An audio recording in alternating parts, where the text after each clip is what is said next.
Thanks very much for staying with us. Time now for Eye on Africa with me, Georgia Calvin-Smith. Tonight in Mali, the head of the Dogon militia blamed the massacre of 160 villagers from the rival Fulani ethnic group, denies that his fighters are responsible for the attack. Also, the UN launches an urgent drive for aid funds to help the hundreds of thousands of people affected by the devastation of Cyclone Idai in Mozambique. At least 128,000 people are still in rescue camps. Meanwhile, the death toll across the region has hit 750. And the lineup for this year's African Cup of Nations has been settled. 24 teams will be heading to Egypt for the 32nd edition of the tournament. After a bumpy road to get this far, this time there's more at stake than just the trophy. We hear from our sports editor with a look ahead. But first, Mali's president has vowed to double down on security in the country after a massacre over the weekend left 160 dead. It's the deadliest attack in Mali in over 5 years. Traditional hunters from the Dogon ethnic group are suspected of having slaughtered rival Fulani herders. The head of the Dogon militia, though, has denied that it's his fighters who are responsible. After the deadly raid, President Ibrahim Boubacar Keita fired the head of the army and air force and replaced the chief of staff of the armed forces. Nicolas Chemin tells us more. Very little remains of the village of Ogosagu in central Mali. It's the worst massacre in the country since 2013. These last 4 years, a jihadist group led by Amadou Koufa has been recruiting mostly from the Fulani community. Since then, clashes between them and farmers, who are mostly from the Bambara and Dogon ethnic groups, have increased. Mali's justice minister visited Ogosagu. We want to tell local residents that what happened here is unacceptable. The state will help the village as long as is necessary. That means the army will stay as long as it has to. The government has blamed a Dogon militia for the violence, even though the group denied the allegation. We have disbanded the militia because our message to everyone is that the protection of the people must remain the responsibility of the state. Mali is a vast nation that is nearly twice as big as France. It's not easy for the army to cover the whole country. As a result, analysts say that in recent years the government has outsourced far too much power to vigilante groups. The UN's asking for $282 million worth of emergency funding for the next 3 months alone to help Mozambique in the wake of the devastation caused by Cyclone Idai. The death toll from the storms risen to above 750 across Mozambique, Malawi and Zimbabwe. That number is expected to keep rising. Thousands are still missing. Hundreds of thousands across the region have been displaced. Food and clean water can be hard to come by. Governments fear that victims are at risk of an outbreak of disease, even as the search for survivors continues. From the sky, the search for survivors continues.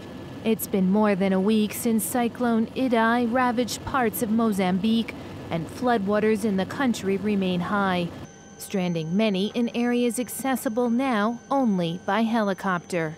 These Portuguese Marines are involved in the international rescue operations.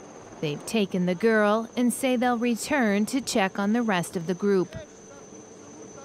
As more aid arrives in the port city of Beira, the area hardest hit, officials are focusing on clearing and reopening roads to reach those in need.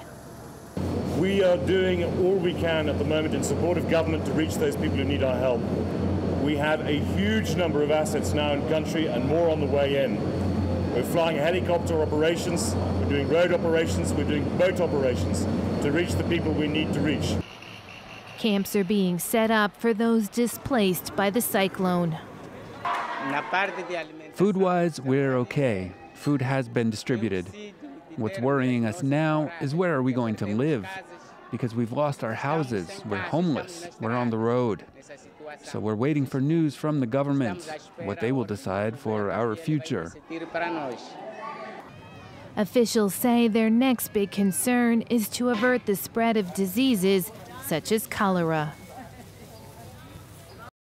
Days after the United States announced that it would slash financial support to Cameroon's military, about 100 US soldiers deployed to the country have returned home.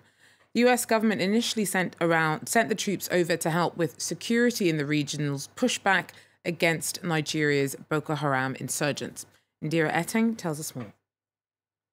The United States has called back troops it deployed to Cameroon in 2015. About 100 soldiers left the country on Sunday. They were sent to Garoua in the north region to join in the regional pushback against Nigeria's Boko Haram insurgency. Between 2012 and 2016, the United States provided about $220 million as military aid to the Cameroon army, and most of that money was used in training and equipping the army and the police force. Recently, the U.S. has come under attack from several international NGOs calling for them to withdraw their troops from Cameroon. Yaoundé has been accused of using equipment donated by Washington to kill unarmed civilians in the warring English-speaking regions of Cameroon. The government of Cameroon has accused English-speaking separatist fighters of forcing the military to retaliate, but many civilians accuse the military of using indiscriminate violence. Meantime, the U.S. ambassador, while handing over 2 aircrafts to the military early last year, said clearly that they were to be used in the fight against Boko Haram. It is not clear how the departure of the U.S. troops from Cameroon could affect the country, but the U.S. general stated that the Cameroon army had improved and did not need to rely on American military support. Indira Etting there for us.